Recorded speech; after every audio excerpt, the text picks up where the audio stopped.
What is going on with your YouTube? This is Dave from Tech Refresh coming at you with another video. Today we're looking at the Pixel 6 Pro case made by Google. All right, before we get into the video, if you happen to enjoy the video, hit the thumbs up. Also, if you're new to the channel, go ahead and subscribe. Pixel 6 Pro coverage will be rolling out. All right, the Pixel 6 Pro case.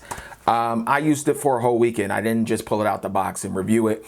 I spent the weekend in Vegas, so I got some real good hands-on time with this case, and I'll let you know if it's worth the $30 I paid for it. So first, we're gonna snap it onto the phone and then do a tour around the case so you can see how this case gets down. All right, first up, the bottom. Hopefully the autofocus is kind of decent. Everything fits. Look, everything, the ports perfect, clean around the side. The top has the cutout for the noise canceling mic.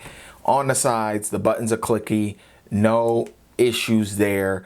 Yeah, those are no issues. Coming along the back, you have the Google branding right there, and then the lip over the case, over the camera visor, comes up just over the camera, so there's no problem putting it on its back, and you don't have to worry about your camera getting scratched. All right, let's just cut to the chase. Do I recommend this case? 30 bucks?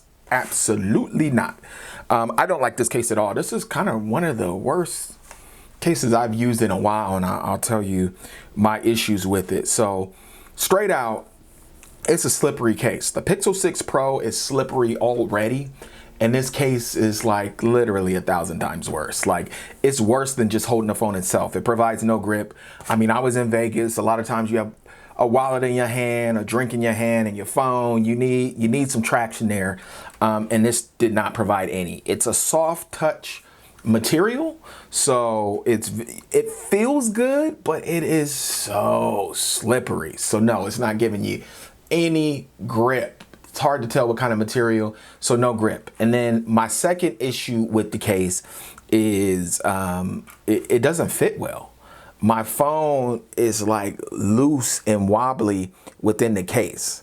I don't know if this is due to the curved sides, and I couldn't tell you, but a couple times my phone wasn't fully seated in the case. It didn't pop out. I'm not gonna make it seem like it just jumped out the case and fell on the ground. But a couple times I haven't had cases fit this loose. Not a tight fit, which is kind of surprising, saying that, you know, this case is made by Google. So I don't know, maybe these curved sides and this visor are giving cases issues. This is the first case I've reviewed, but for 30 bucks, no. Maybe, look, I would be less hard on this case if it came with the phone. This is one of them cases that should come free. I know Verizon had a sale on it. I can't find it anymore, but it was like 22 bucks. I wish I would have got in on it there. But this is a waste of 30 bucks, man, especially with, you know, all the quality cases you can get for under $30. That's a no for me, man. Look, the link to this case will be in the description if you want to just buck my advice and go ahead and get it anyway. Or look, everything is not for everybody. Maybe this case, people love this case. I haven't really looked at any reviews on it, but I absolutely, yeah, this is coming off my phone. As soon as I get these other cases in that I will be reviewing, so stay tuned to the channel. This is coming off my phone. Get active in the comments. Let me know what you think. Am I off base by saying don't buy the Pixel 6 Pro case directly from the manufacturer, Google? That's my opinions on it. It's a no-go for me. Look, I can feel it. I don't know if you can hear it. I can feel it shaking. All right, get active in the comments. I'll get at you guys another time. Peace.